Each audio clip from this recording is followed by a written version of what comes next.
आप सबको मालूम ही है कि आज हमारी भारतीय जनता पार्टी की संसदीय दल की जो बैठक हुई है और उसमें नेता का चुनाव, नेता का चयन की आज हमने बैठक बुलाई है। तो ये चुनाव की प्रक्रिया को मैं आरंभ करता हूं। हमारी पार्टी लोकतांत्रिक पद्धति से काम करती है और सब हमारे विधायक उनकी इच्छा अनुसार हम हमारे संसदीय दल के नेता को चुनेंगे। स्वाभाविक है कि आप सबके जो वरिष्ठ लोग हैं वो कोई भी नाम का प्रस्ताव रख सकते हैं और बाद में जो प्रस्ताव आएंगे इसके आधार पर चुनाव की प्रक्रिया आगे बढ़ाएंगे और चुनाव करेंगे। तो आप में से जो वरिष्ठ लोग हैं कोई भी प्रस्ताव रख सकते हैं। अपना प्रस्ताव अपने को नहीं रखना है, दूसरा को प्रस्ताव रखना का मतलब यही है कि दूसरों का नाम का प्रस्ताव रखना है। तो यहां आकर प्रस्ताव रख सकते हैं और बाद में सपोर्ट के लिए भी आप बात कर सकते हैं। तो प्रस्ताव रखिए। आइए दादा।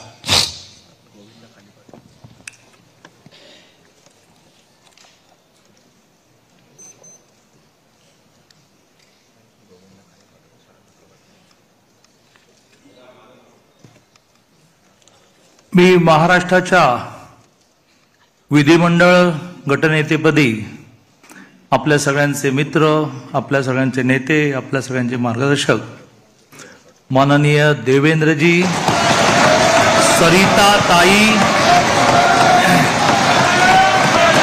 माननीय देवेंद्रजी, सरिताताई, गंगाधरराव फडणवीस यांचं नाव या ठिकाणी सुचवतो।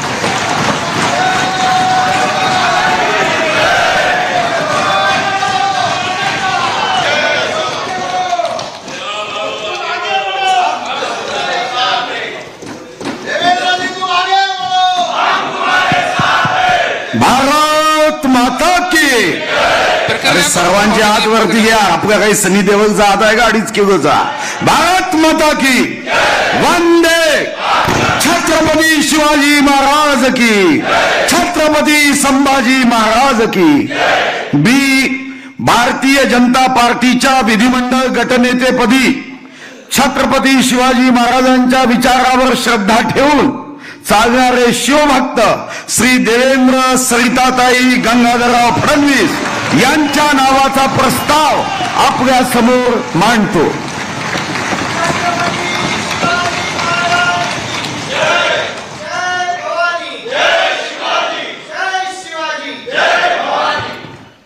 भारतीय जनता पार्टीच्या विधिमंडळाच्या नेतेपदी आदरणीय चंद्रकांत दादांनी आणि सुधीरभाऊ मुनगंटीवारांनी आदरणीय देवेंद्रजी फडणवीस यांचा प्रस्ताव मांडलेला आहे। याला मी मनापासून अनुमोदन देते आणि मनापासून त्यांना खूप खूप शुभेच्छा देते।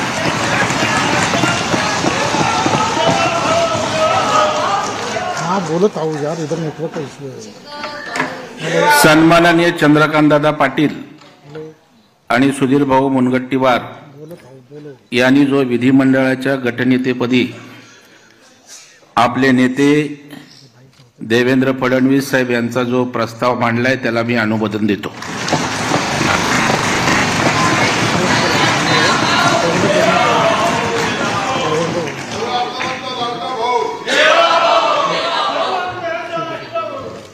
भारतीय जनता पार्टीच्या विधिमंडळ गटनेत्यापदी चंद्रकांत दादा आणि सुधीर भाऊंनी जो प्रस्ताव मांडला देवेंद्रजी यांच्या नावाचा, त्याला मी अनुमोदन देतो।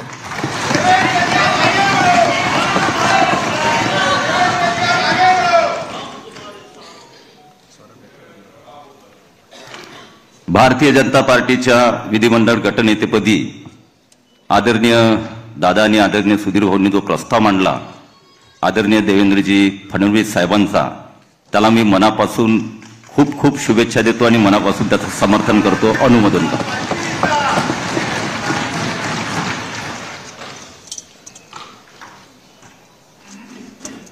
भारतीय जनता पार्टीच्या विधिमंडळ गटनेतेपदी आदरणीय चंद्रकांतदादा पाटील आणि मी संजय वामन सावकारे, भारतीय जनता पार्टीच्या विधिमंडळ गटनेतेपदी आदरणीय चंद्रकांतदादा पाटील आणि सुधीर भाऊ मुनगंटीवार यांनी जो प्रस्ताव सादर केला आहे त्याला मी अनुमोदन देतोय आणि देवेंद्र भाऊंना खूप खूप शुभेच्छा देतो.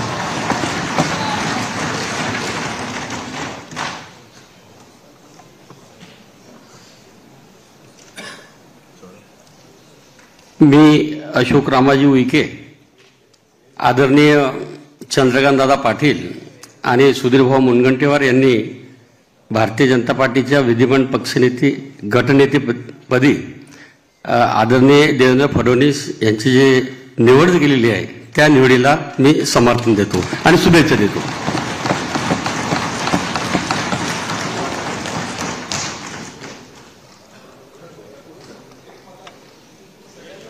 मी मेघना दीपक साकोरे बोर्डीकर आज भारतीय जनता पार्टीच्या विधिमंडळ गटनेतेपदी आदरणीय चंद्रकांतदादा व आदरणीय सुधीर भाऊंनी ज्या नवमहाराष्ट्र घडवण्याची क्षमता असलेल्या आदरणीय देवेंद्र फडणवीस साहेबांच्या नावाला जो प्रस्ताव मांडलेला आहे त्याला मी अनुमोदन देते. धन्यवाद.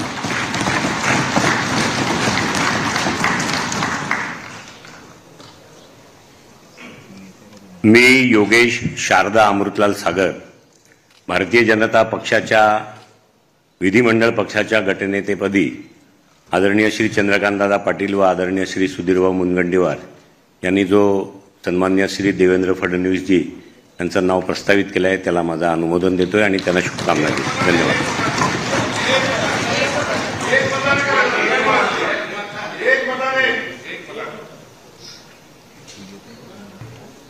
मी संभाजी दिलीपराव पाटील निलंगेकर, माननीय चंद्रकांतदादा पाटील, माननीय सुधीर भाऊ यांनी जो माननीय देवेंद्रजींचा विधिमंडळाच्या गटनेतेपदी जो प्रस्ताव मांडलेला आहे याला अनुमोदन देतो आणि शुभेच्छा देतो. धन्यवाद.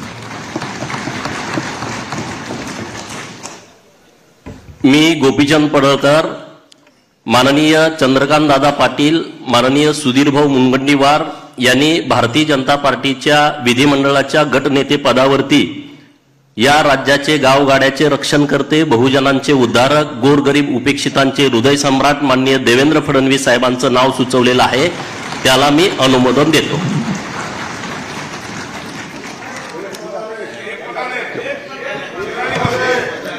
मी दिलीप मंगळू बोरसे, भारतीय जनता पार्टीच्या गटनेतेपदी माननीय चंद्रकांतदादा पाटील आणि सुधीरभाऊ मुनगंटीवार यांनी जो ठराव मांडला ते आदरणीय आमच्या महाराष्ट्राचे आदिवासींचे नेते देवेंद्रभाऊ फडणवीस यांना माझ्या वतीने, आदिवासी जनतेच्या वतीने पाठिंबा देतो.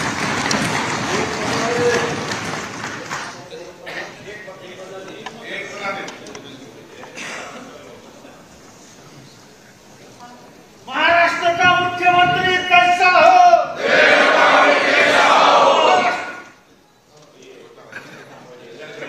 मी ॲडव्होकेट आशिष बाबाजी शेलार, समस्त मुंबईकरांच्या वतीने आणि भारतीय जनता पक्षाचा आपल्या सगळ्यांच्या वतीने जो प्रस्ताव चंद्रकांतदादा पाटील यांनी मांडला, ज्याला सुधीरभाऊ मुनगंटीवार यांनी समर्थन दिलं, या महाराष्ट्राच्या विधिमंडळाच्या गटनेतेपदी देवेंद्रजी फडणवीस यांच्या नेता नियुक्तीचं संपूर्ण समर्थन करतो.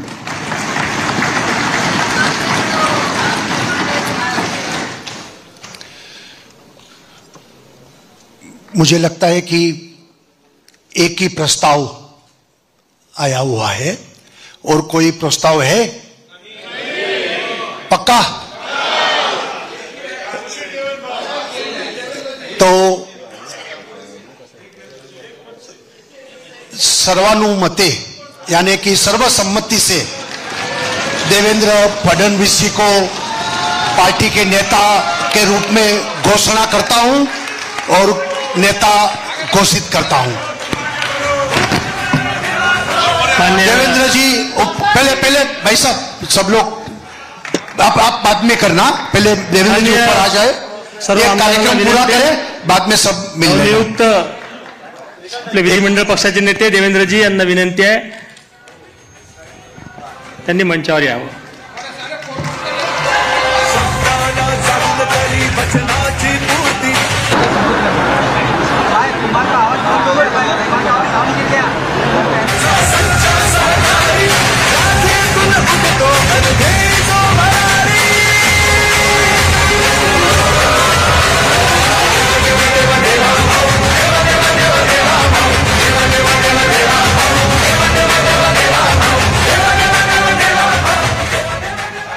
आपले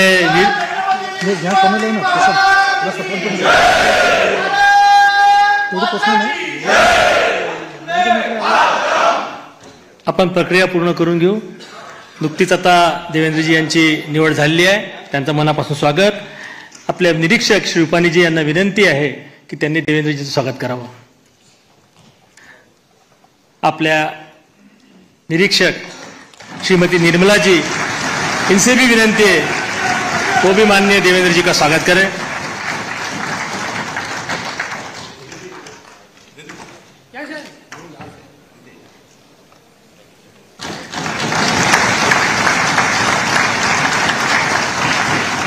आपल्या प्रदेशाचे अध्यक्ष बावनकुळे साहेब यांना नम्र विनंती आहे त्यांनी देवेंद्रजीचं स्वागत करावं. आपले मुख्य प्रतोद श्री शेलार साहेब यांना विनंती आहे त्यांनी पण देवेंद्रजींचं स्वागत करावं. आपल्या महाराष्ट्रामध्ये गेल्या 2 महिन्यापासून सातत्यानं वेगवेगळ्या विषयावर कार्यरत असणारी आपली जी प्रदेशाध्यक्षांनी कोर कमिटी तयार केली होती त्याची आज बैठकी झाली. त्या कोर कमिटीच्या सदस्यांना विनंती आहे की त्यांनी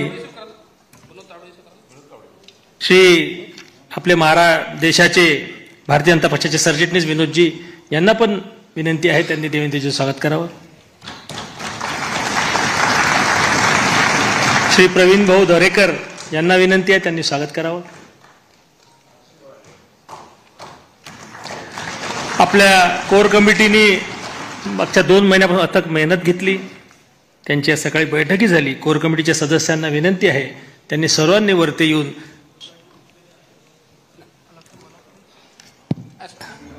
कोर कमिटीने वरती येऊन साहेबांचं स्वागत करावं. द्या दादा.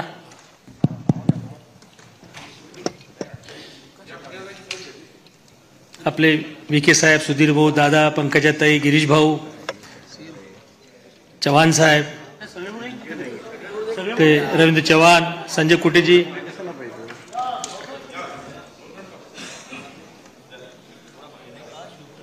आपले महामंत्री राजूजी पांडे, विजयजी चौधरी, माधुताई नाईक, आपले आमदार विक्रांतजी पाटील. इसके बाद बाकी प्रक्रिया पूर्ण होगी. सभी को स्वागत करने का अवसर रुक के बाद में मिलेगा, तो बैठे रहेंगे अपने स्थान.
आपल्या देशाच्या वित्तमंत्री श्रीमती निर्मलाजी इनसे नम्र निवेदन है कि वो स्वागत पर 2 शब्द कहें.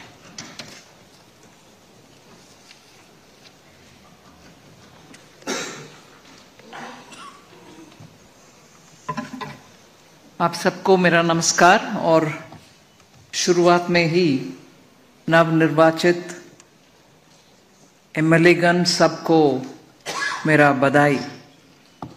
और इस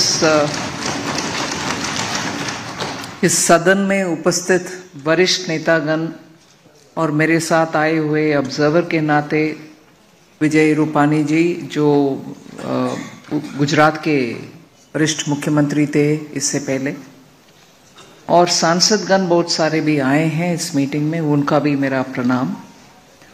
और अभी नवनिर्वाचित विधिमंडल के नेता के नाम में देवेंद्र फडणवीस जी का मेरा बधाई और नमस्कार।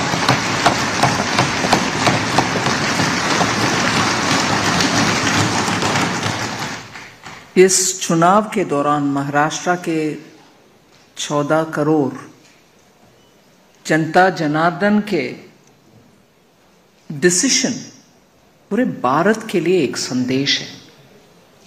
ये रेगुलर असेंबली इलेक्शन नहीं है। लोकसभा चुनाव के बाद महाराष्ट्र के इस चुनाव, इससे पहले हरियाणा का, इन दोनों से जनता के संदेश स्पष्ट है और महाराष्ट्र से ऐसे unexpected, unprecedented victory is a big message towards विकसित भारत।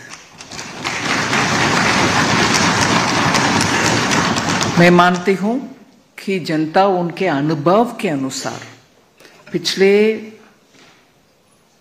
गठबंधन के सरकार जो कांग्रेस के नेतृत्व में चला, उसके वजह से महाराष्ट्र के पर्टिकुलरली और देश के लिए कितना अनसर्टनिटी और डेवलपमेंट के रास्ते में रुकावट पैदा हुआ, उससे जनता बहुत टायर्ड होकर के मन में उनको क्या चल रहा है हमारे महाराष्ट्र में, ऐसे भावना आकर के आज स्पष्ट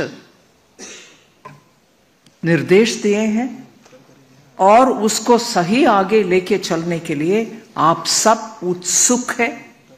और मैं ये जरूर संदेश देना चाहती हूं कि डबल इंजन के सरकार मोदी जी के नेतृत्व में महाराष्ट्र के लिए और महाराष्ट्र के भविष्य के लिए उत्साह से, उमंग से, और जैसे चुनाव पत्र में आपने घोषणा की है, उन सभी वायदों को पूरे करते हुए महाराष्ट्र को आगे लेके जाएंगे।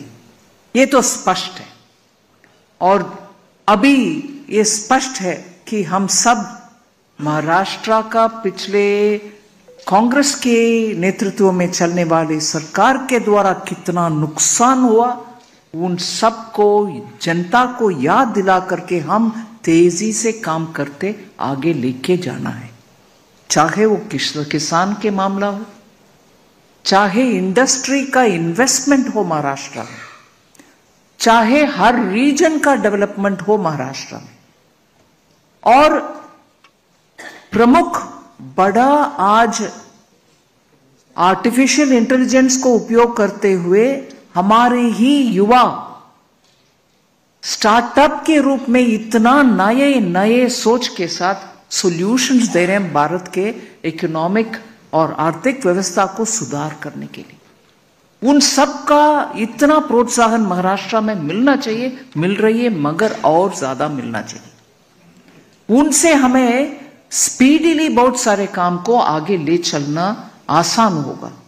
महाराष्ट्र फाइनेंशियल कैपिटल मुंबई है, देश का फाइनेंशियल कैपिटल मुंबई, और फाइनेंशियल वर्ल्ड में स्टार्टअप के इतनी कंट्रीब्यूशन दुनिया में एक देश हम जैसे नहीं है जहां फिनटेक में हम सामने नंबर 1 के पोजीशन में आ रही। सिंगापुर से जब हमारा बात होती है, वो हमारे फिनटेक के ऊपर इतना इम्प्रेस्ड है और मानते हैं कि फिनटेक के द्वारा ही हमारे इकोनॉमिक डेवलपमेंट जल्दी होने का संभावना है। अगर फिनटेक का इतना महत्व है और उसमें पैसा डालने के लिए बहुत सारे लोग तैयार है विदेश में, महाराष्ट्र में उनको प्रोत्साहन देने वाले काम बहुत होना चाहिए। उससे महाराष्ट्र का लीडरशिप रोल बरकरार रहेगा। और जैसे इससे पहले महाराष्ट्र की कल्चर, लिटरेचर, भाषा और थॉट लीडरशिप का स्थान था। वो स्थान हम तुरंत और दोबारा प्राप्त करना है।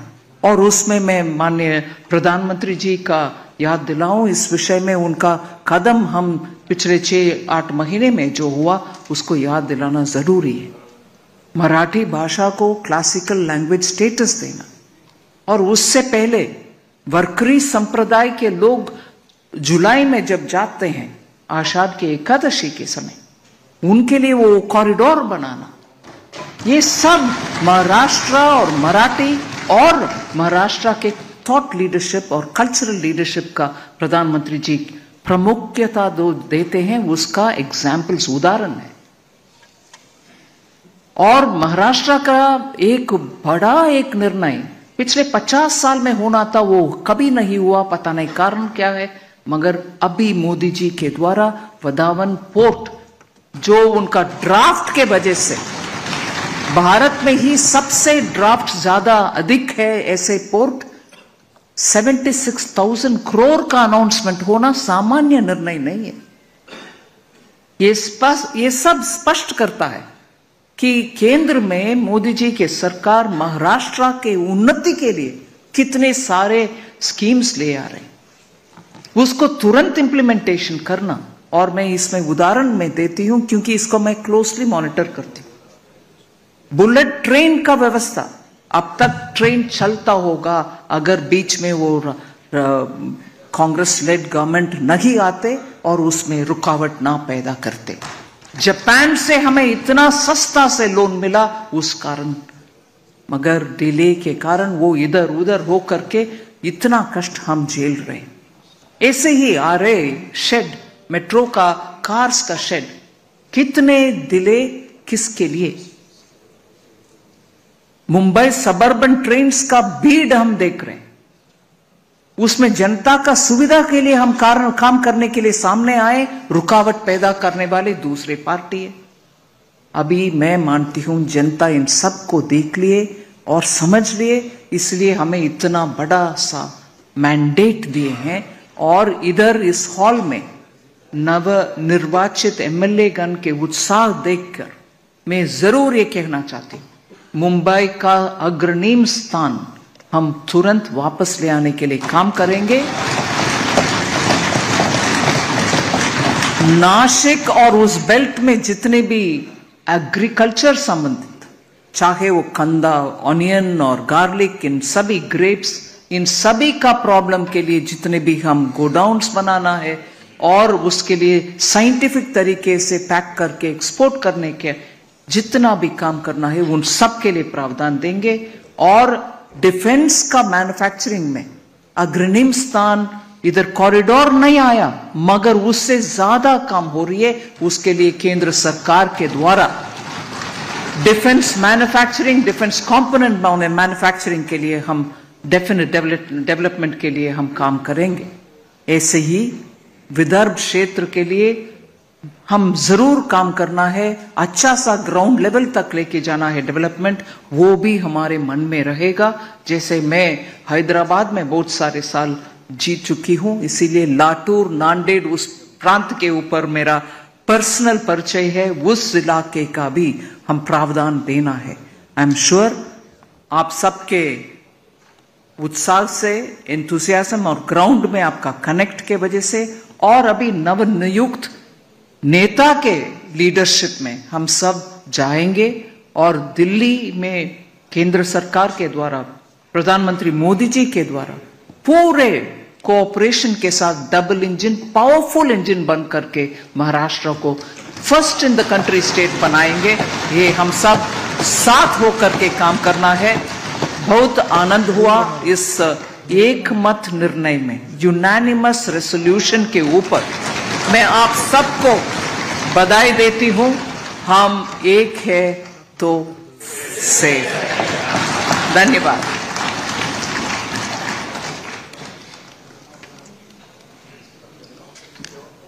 धन्यवाद निर्मला जी।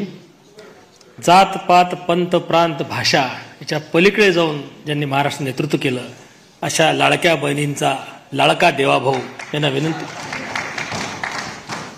यांना विनंती करतो की त्यांनी त्यांचं मनोगत व्यक्त करावं.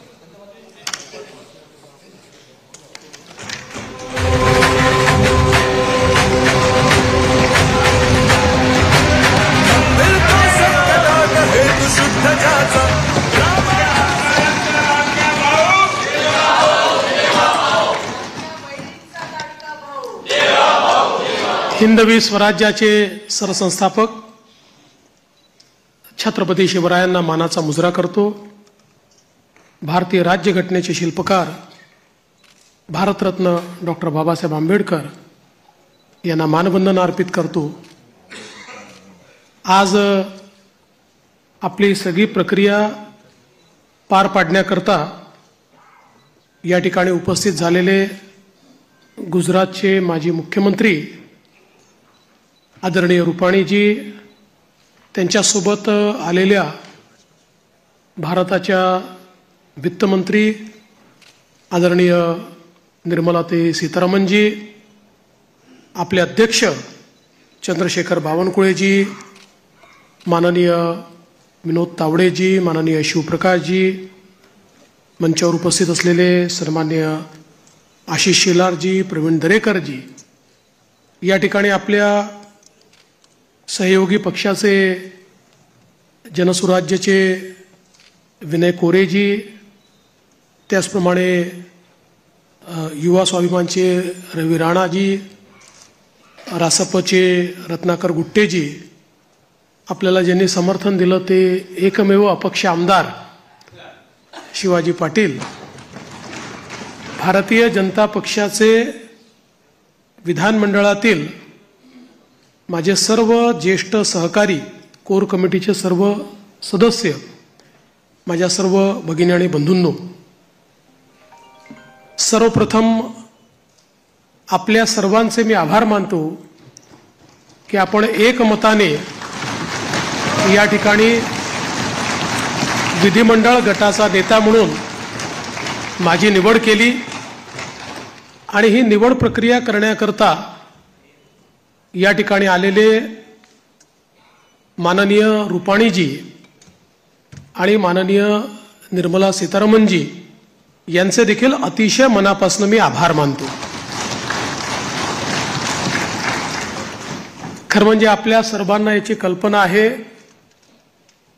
की यावेळची निवडणूक एक अतिशय ऐतिहासिक अशा प्रकारची निवडणूक राहिली आहे आणि या निवडणुकीचं विश्लेषण करायचं झालं तर मी असं म्हणेन की या निवडणुकीने एक गोष्ट आपल्यासमोर निश्चितपणे ठेवली आहे, ती म्हणजे एक है तो सेफ है आणि मोदी है तो मुमकिन है.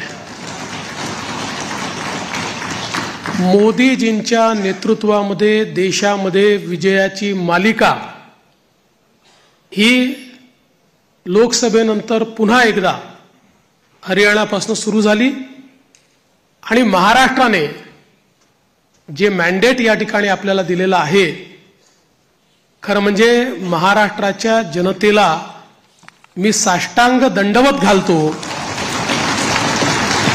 अशा प्रकारचं मॅन्डेट महाराष्ट्राच्या जनतेने आपल्याला दिलेलं आहे. विशेषतः या संपूर्ण प्रक्रियेमध्ये आपल्यासोबत पूर्णपणे तनमनाने या ठिकाणी असलेले महाराष्ट्राचे मुख्यमंत्री माननीय एकनाथराव शिंदेजी आणि महाराष्ट्राचे उपमुख्यमंत्री सन्माननीय अजितदादा पवारजी यांचे देखील मी अतिशय मनापासून आभार मानतो. आणि तद्वतच आमचे आरपीआयचे नेते रामदास आठवलेजी आणि आमच्या सगळ्या मित्रपक्षांचे देखील मनापासून आभार मानतो. खरं म्हणजे अतिशय महत्त्वाचं अशा प्रकारचे वर्ष आहे. एकीकडे आपण सगळे लोक ज्या प्रक्रियेतनं निवडून येतो ती प्रक्रिया ज्या संविधानाने आपल्याला दिली, भारतरत्न डॉक्टर बाबासाहेब आंबेडकरांनी तयार केलेलं आमचे संविधान, या संविधानाची 75 वर्ष पूर्ण होत आहेत आणि म्हणून सर्वार्थानं एक अत्यंत महत्वाचं अशा प्रकारचे वर्ष आहे. कारण आपल्याला कल्पना आहे की देशाचे प्रधानमंत्री माननीय मोदीजी हे देखील नेहमी सांगतात की कुठल्याही ग्रंथापेक्षा धर्मग्रंथापेक्षा माझ्याकरता भारताचं संविधान सगळ्यात महत्वाचं आहे आणि एक असं संविधान की ज्या संविधानाने प्रत्येक भारतीयाला जगण्याचा, मोठं होण्याचा, समृद्ध होण्याचा अधिकार दिला आणि भारताला जगातले एक उत्तम राष्ट्र म्हणून प्रस्थापित करण्याचं काम केलं. अशा या संविधानाच्या 75 वर्ष पूर्ण होणाऱ्या अमृत महोत्सवी वर्षात पुन्हा एकदा या ठिकाणी आपण सरकार स्थापन करतोय. दुसरं, आपल्या सर्वांना कल्पना आहे की ज्यांनी समस्त हिंदुस्थानामध्ये मोगली आक्रमणानंतर आमची श्रद्धास्थानं जी उद्ध्वस्त झाली होती त्या सर्व श्रद्धास्थानांचं पुनरुज्जीवन केलं, त्या राजमाता अहिल्यादेवी होळकर यांचंही 300व जयंती वर्ष हेच आहे. त्यामुळे मला असं वाटतं की ही देखील एक अत्यंत महत्वाची गोष्ट आहे. त्यासोबत ज्यांनी इंग्रजांच्या विरुद्ध जल, जमीन आणि जंगल वाचवण्याचा लढा उभारला आणि खऱ्या अर्थानं इंग्रजांना सळो की पळो करून सोडलं, ते भगवान बिरसा मुंडा यांचीही 125वी जयंतीचं हे वर्ष या ठिकाणी आपण साजरं करतोय. आणि अर्थातच आपल्या सर्वांचे लाडके नेते ज्यांनी नवभारताची संकल्पना मांडली, जिची मुहूर्तमेढ केली, आज मोदीजींच्या नेतृत्वात जो नवभारत तयार होतोय त्याचा पायवा ठेवणारे श्रद्धेय अटल बिहारी वाजपेयीजी यांचं देखील हे 100वे जयंती वर्ष आहे. त्यामुळे अशा या अत्यंत महत्त्वपूर्ण वर्षामध्ये महाराष्ट्राच्या जनतेने ही सगळी जबाबदारी आज महायुतीवर या ठिकाणी सोपवलेली आहे. खरं म्हणजे इतका मोठा जनादेश हा आपल्याला या ठिकाणी जनतेने दिलेला आहे की या जनादेशातून मी एवढंच म्हणेन की आनंद आहे, पण त्याहीपेक्षा जबाबदारी आपली वाढलेली आहे. प्रचंड मोठी जबाबदारीची जाणीव करून देणारा अशा प्रकारचा जनादेश हा जनतेने आपल्याला दिलेला आहे. आणि विशेषतः आपल्या लाडक्या बहिणी असतील, आपले लाडके भाऊ असतील, आपले लाडके शेतकरी असतील, आपले लाडके युवा असतील, या सगळ्यांनी आणि समाजातल्या दलित, वंचित, ओबीसी, आदिवासी सगळ्यांनी जो जनादेश आपल्याला दिलेला आहे त्या जनादेशाचा सन्मान राखण्याचं काम हे आपल्याला करावं लागणार आहे.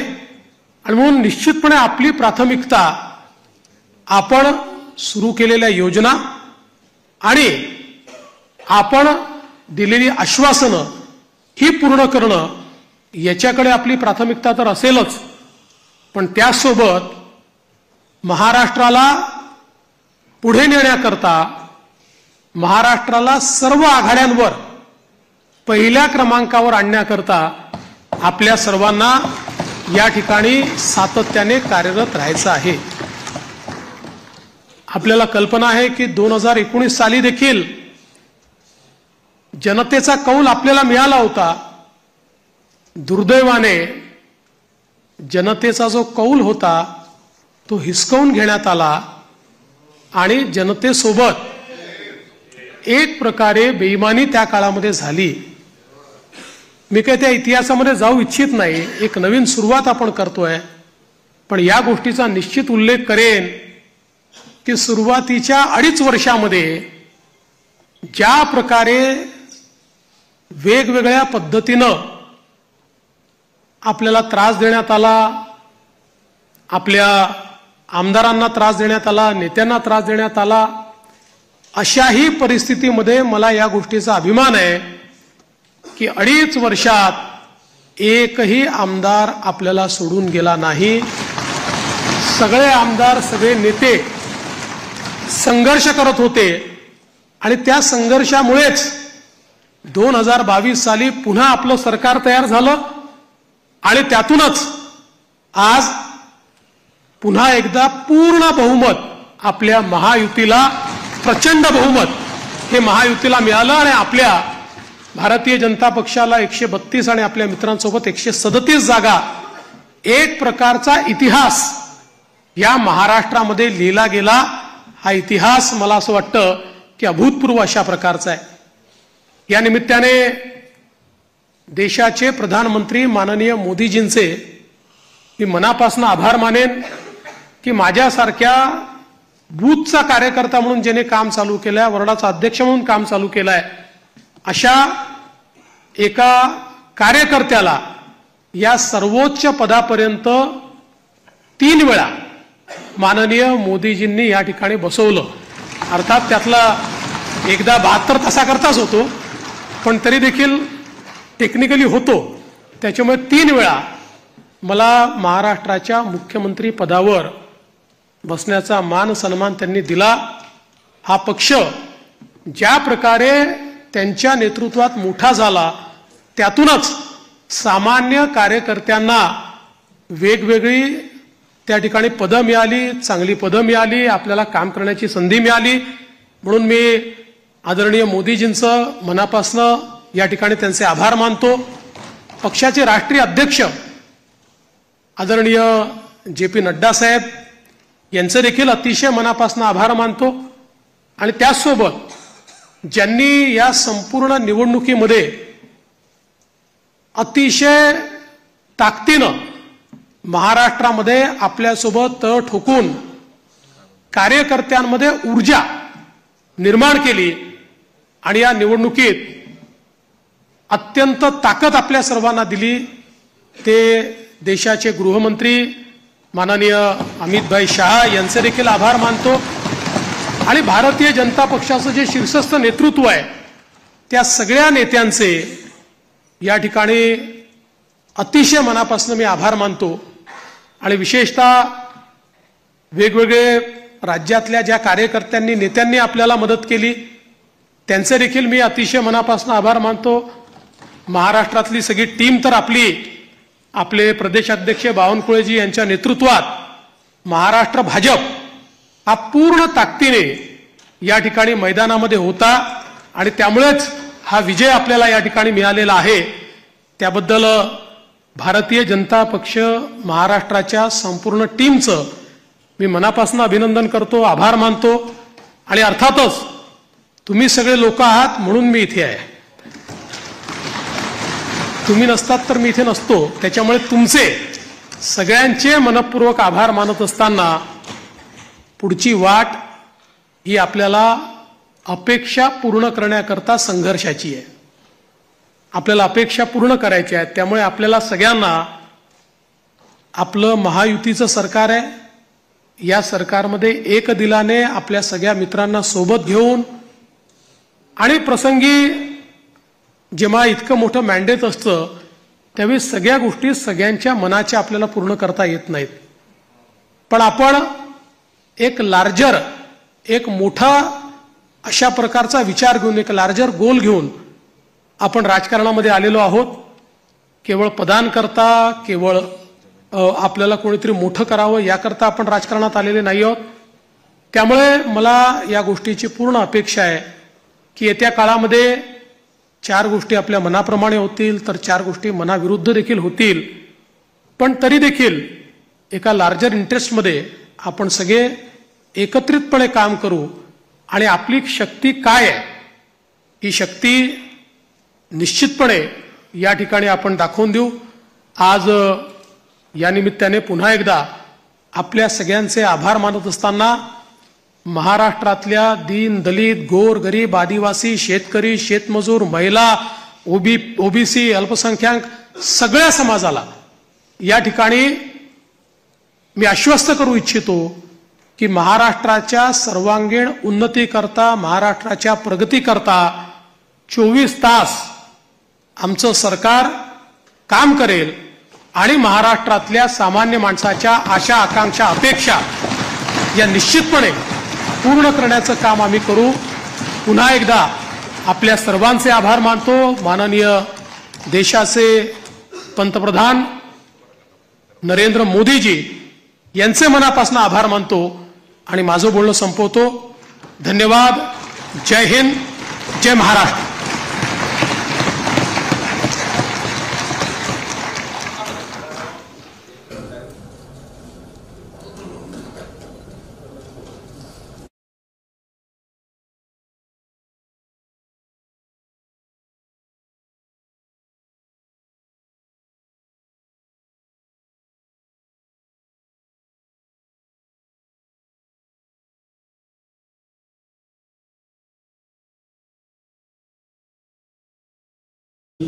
प्रेस कॉन्फरन्स आहे ते प्रेस अटेंड करतील आणि 15 मिनिटात खाली माझी 15 मिनिटे आम्हाला ते आपण खाली एक आपल्याला आभार म्हणजे आधीच म्हणायला पाहिजे होता. ते म्हणजे निवडणुकीमध्ये आपले जे प्रभारी होते माननीय भूपेंद्र यादवजी आणि अश्विन वैष्णवजी यांचं देखील